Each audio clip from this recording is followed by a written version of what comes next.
아 그냥 그 얘기를 욕을 왜 그래 많이 했습니까? 이게 사람이 고칠 때만 달고 살던데. 내가 좀 고칠 점이긴 한데 이 좀 입이 좀 험해 내가. 안녕하세요. 저는 한국 스포츠 피싱 KSA 선수로 뛰고 있는 강대리라고 합니다. 루어텍을 통해서 제가 이제 영상 대회 영상 조목조목 어떻게 진행됐는 건지 그런 거를 같이 하게 되었습니다. 시청자분들이 재밌게 봐주셨으면 좋겠네요. 이제 연습 때도 비가 왔었고 대회 당일날 비가 온다는 걸 알고 있었기 때문에 레인슈트도 준비하고 거기에 대한 준비를 했죠. 뭐 패턴도 낚싯대도 비의 영향에 맞게 준비를 했고 비가 오면 수온도 변화가 되니까 그거까지 생각을 하고 출발했고,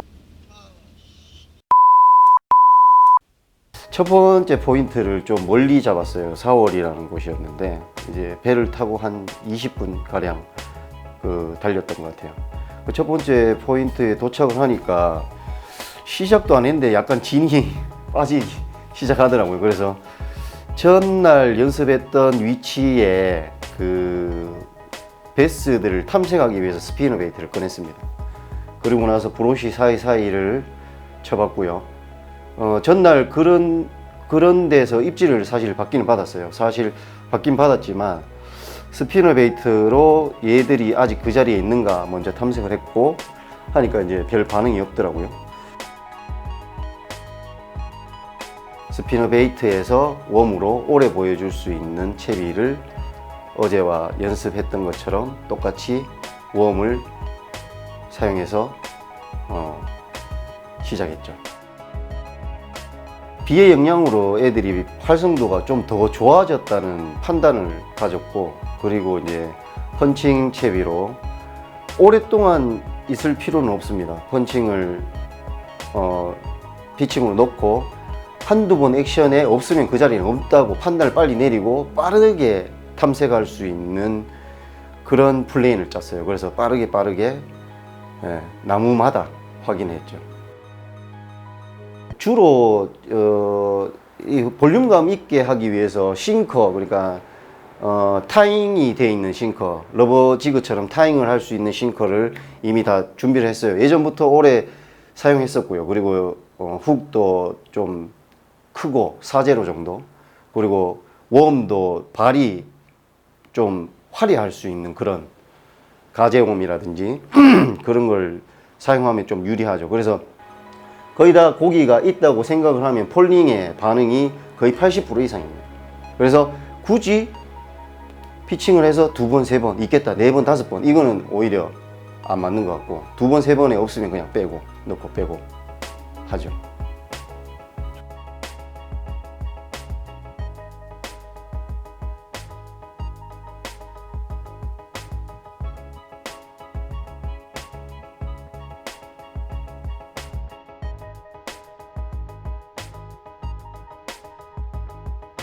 첫 번째 고기가 자세히 보시면은 랜딩이 좀 어설픕니다. 제가 라인을 교체하면서 드랙을 풀어놨어요. 드랙을 풀어놓고 입질을 받았는데 후킹을 하고, 원래 엄지손가락으로 드랙을 잡고 하는 편인데 쑥 풀리더라고. 그래서 급하게 이거 놓칠 수도 있겠다 싶어서 좀 허둥지둥 했어요. 그래서 원래는 이제 드랙이 다 잠겨 있었다면 나무에 쉽게 빠져나올 수 있는 상황이었는데 드랙이 다 풀려 있는 상황이라서 손드랙 해가지고 겨우 끄잡아냈었습니다. 예.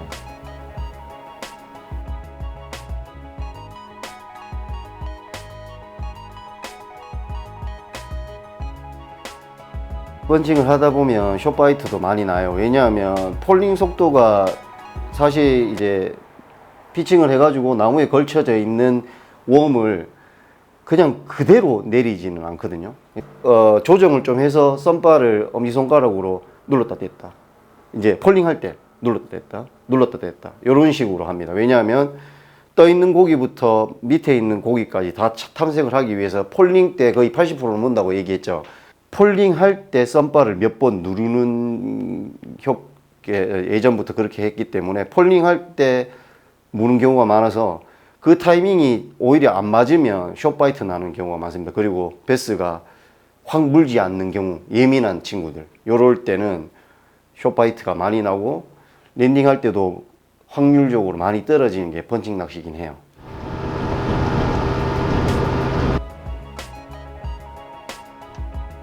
그 물꼬를 쭉 타고 가면서 나무에 무심결에 던졌는데 폴링 바이트였어요. 물고 있더라고요. 그래서 보통 제가 훅셋을 되게 세게 합니다. 세게 하고 그 다음에 랜딩을 할 때는 뒷걸음질을 해요. 왜냐하면은 이 로드의 각도보다는 뒷걸음질이 더 같이 랜딩을 하면서 로드도 당기고 뒷걸음질 하게 되면 이 세 가지 효과가 제일 빠르게 고기를 뺄 수 있는 방법이거든요. 그래서 그때도 마찬가지로 하고 있는데 와, 이 녀석이 너무 힘도 좋고 사이즈가 장난 아닌 겁니다. 그래서 여기 보트 좌측편에 보시면은 막 부득부득 하는 게 보일 건데 그 나무 가지를 걸었어요. 그래서 이게 뺄 수 있는 게 아니더라고요. 제가 이 보트가 올해 처음 한 보트이기 때문에 이제 FRP로 바뀌었단 말이죠. 이번 게임이 FRP로 바뀌고 나서 처음 게임이었는데 그전 깡통에는 이 물과 이제 보트 위에 수면 차이가 이 정도밖에 안 나왔어요. 그래서 기존에 깡통을 타고 거의 90%는 뺐었는데 이번에는 보트가 바뀌어가지고 이 높이가 너무 높은 거야. 그래서 앞으로 깡통 생각했죠. 그래, 깡통 생각하고 막 가가지고 하려고 하니까 야, 이게 얘가 너무 멀리 있네. 그래서 헷갈린 거지. 아, 보트가 바뀌었구나. 그래서 어렵게 했는데 손이 닿을 듯 말 듯 하는데 얘가 나무에서 머리를 흔들어 가지고 훅이 빠진 거예요. 그걸 이제 다 본 거지.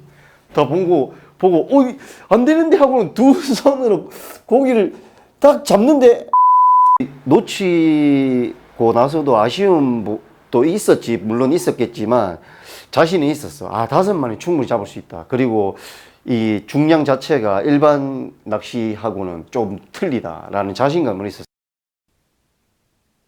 잡긴 잡고 뭐 놓치기도 많이 놓쳤지만 이런 날이 있거든. 이제 안녕히 계세요, 여러분. 정말 안 풀리는 날.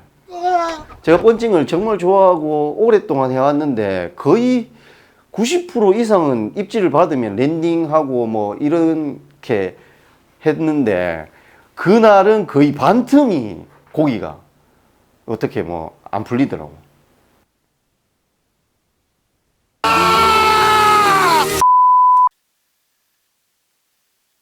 무조건 잡겠다는 그런 자신감은 있었어요. 그래서 아마 다른 데 탐색을 할 거예요. 다른 데 나갔다가 탐색을 하고 그 자리에 다시 돌아옵니다. 다시 돌아와서 첫 번째 나무를 펀칭을 했을 때 바로 입질이 들어오더라고요. 그래서 걔도 보니까 중량이 2,000g, 2,400 가까이 되는 녀석이었으니까 뭐 이 시즌에 힘이 굉장히 많이 붙어 있거든요. 얘들이.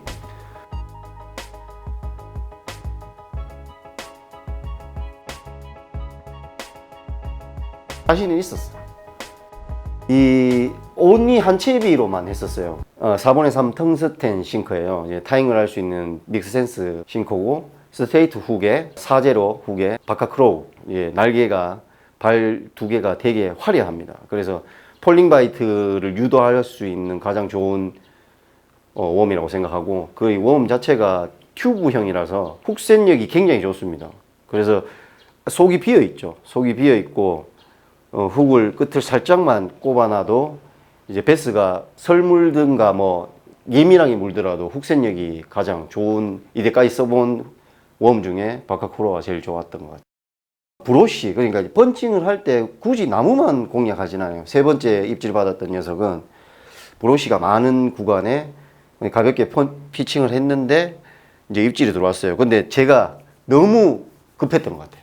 지금 생각해 보면 입질을 받고 약간, 왜냐하면 나무가 아니기 때문에 브로시이기 때문에 천천히 정확하게 보고 채도 되는데 이 펀칭을 하다가 갑자기 브로시를 치니까 이제 버릇이 된 거야. 이 고기 한 마리가 얼마나 중요한 거는 사실이거든요. 토너먼트에 이 고기 한 마리는 정말 중요한데, 근데 빨리 멘탈을 찼잖아. 됐다, 내 공이 아니다 하고 다음 바로 또 그 옆에 나무에 펀칭을 넣자마자 3마리째 고기를 잡죠. 그리고 나서 이제 좀 그때도 비슷한 그냥 뭐 채비법이라니 똑같이 지금 전에 얘기했던 것처럼 똑같이 피칭해서 액션 주니까 바로 입질이 왔다. 이제 이거는 세 번째 고기는 아마 제가 공략을 잡았던 곳은 나무가 1m에서 2m 뿌리가 그거를 공략하다가 이번에 잡았던 고기는 낮았어 좀 50cm쯤 되는 데서 입질을 받아서 빨리 랜딩을 했죠. 고기를 빼서 보니까 꼽힌 자리에서 피가 나더라고요. 보통 토너먼트에서 고기를 잡는 것도 중요하지만 고기 살리는 게 되게 중요합니다. 사실 이 경기 때도 고기를 죽인 선수들이 되게 많아요. 빨리 살려야 되겠다는 생각으로 이제 하식스죠. 피곤할 때 먹는 그 탄산 음료인데 이 지혈 효과가 있어요. 그래서 먹으려고 놔뒀던 하식스를 까서 지혈을 하고 그리고 넣으니까 바로 지혈 효과가 나더라고요. 제가 몇 번 왔다 갔다 했던 장소예요. 근데 여기만큼 펀칭 기법을 쓸 수 있는 가장 완벽한 포인트라고 생각을 했고, 내가 막 우당탕탕탕 해도 시간이 지나면 다시 올라붙는 경우가 많아요. 왜냐하면 물속 환경이 너무 좋기 때문에, 바위라든지 이런 물꼬리라든지 너무 좋기 때문에 다시 쳤던 자리를 또 치죠. 또 치는데 또 이번에 입질이 왔는데 서론에 말씀드렸다시피 이미 얘들이 내 배로 인해서 프레셔를 받은 거지. 그리고 나서 얘들이 입질이 예민해지기 시작합니다. 좀 더 시간을 줘서 훅셋을 했으면 더 좋았을 텐데 그러지는 못했고 또 숏바이트가 나죠. 그 바로 이어서 이제 또 입질을 받게 되는데, 이것도 마찬가지로 기존에 쳐서 잡았던 장소에 또 치거든요. 근데 이번에는 입질이 굉장히 강했어요. 두둑 하더라고요. 그래서 아, 잡아내겠구나 하고 훅셋을 하는 순간 B라인이 터집니다. B라인의 성질이 굉장히 강력하지만 날카로운데 되게 쉽게 나가는 경우가 많아요. 그 65파운드가 그렇게 터졌다는 거는 저도 좀 어이가 없긴 하지만 어쩔 수 없어요. 무조건 펀칭에는 합사를 쓰셔야 돼요. 그 이미 이제 사이즈 좋은 베스들이 이제 그 펀칭이 나온다는 걸 알고 있었고, 그리고 나서 그 비슷한 그 계속 그 장소만 치게 되면 너무 프레셔를 받기 때문에 이제 고기가 빠집니다. 그래서 나중에 오더라도 뭐 1시간, 2시간 텀을 주고 오겠죠. 그리고 나서 이제 비슷한 물꼬를 끼고 고사목이 있는 곳을 막 여기저기 찾아다니죠. 한 2시간 정도 텀을 준 것 같아요. 그리고 다시 갔을 때 제일 큰 거를 잡는데 똑같이 피칭을 해서 이제 폴링바이트에 입질 왔고 훅셋을 했는데, 와, 얘는 이미 이 훅셋을 하고 이제 랜딩을 하면서 이 옆모습을 봤는데, 얘가 이제 빅베이스상을 잡는 빅베이스상을 주게 한 녀석인데, 이거는 도저히 드립봉을 할 수 있는 사이즈가 아니야. 그리고 좀 불안해했었지. 라인에 대한 불안감도 있었고, 그래서 몇 번 왔다 갔다 합니다. 그래서 몇 번 왔다 갔다 하고, 제가 이때까지 펀칭을 하면서 뜰채질을 한 번도 안 썼거든요.